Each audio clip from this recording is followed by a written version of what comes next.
Hello बच्चों, let's see the question. So this question is statement type question. यहाँ पे देखिए हमारे पास चार ऑप्शंस गिवन है। ऑप्शन 1 में है both statement 1 and 2 are correct. Option 2 में है both statement 1 and 2 are incorrect. Option 3 में है statement 1 is correct and statement 2 is incorrect. Option 4 में है statement 1 is incorrect and statement 2 is correct.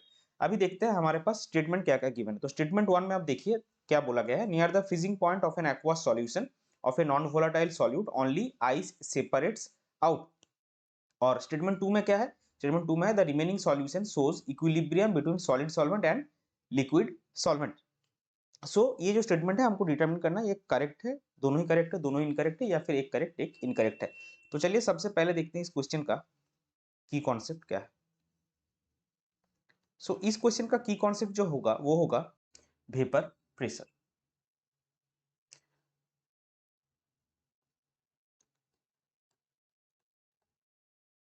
तो अभी देखिए यहाँ पे जो सॉल्यूशन हमारे पास है वो एक एक्वस सॉल्यूशन है और उसमें सॉल्यूट क्या है, non volatile.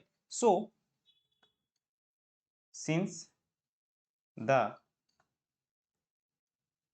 solute is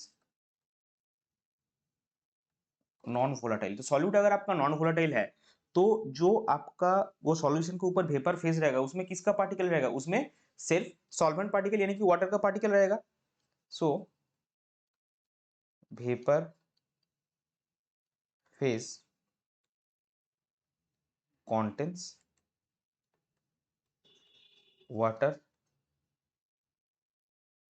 molecules only and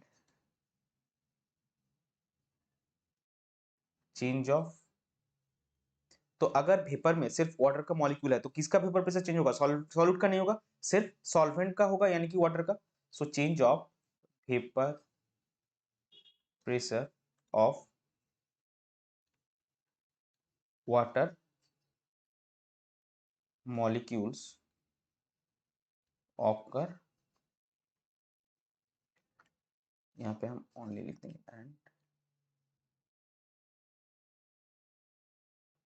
तो इसके वजह से क्या होगा, अगर आपका सिर्फ वाटर मॉलिक्यूल का ही वाटर के वेपर प्रेशर चेंज हो रहा है तो एट फ्रीजिंग पॉइंट क्या होगा, सॉल्यूट रहेगा, सिर्फ आइस सेपरेट आउट होगा।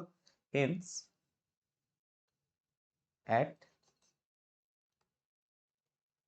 फ्रीजिंग पॉइंट ओनली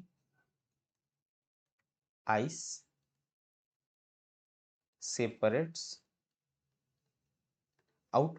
और आइस सेपरेट आउट होगा एंड जो फ्रीजिंग पॉइंट का क्राइटेरिया है कि कैरेक्टरिस्टिक्स है, फ्रीजिंग पॉइंट में आपका क्या होगा, अगर सिर्फ सॉल्वेंट वोलेटाइल है, सॉल्यूट आपका नॉन वोलेटाइल है, तो फ्रीजिंग पॉइंट में सॉलिड सॉल्वेंट लिक्विड सॉल्वेंट का इक्विलिब्रियम एग्जिस्ट करेगा एंड एन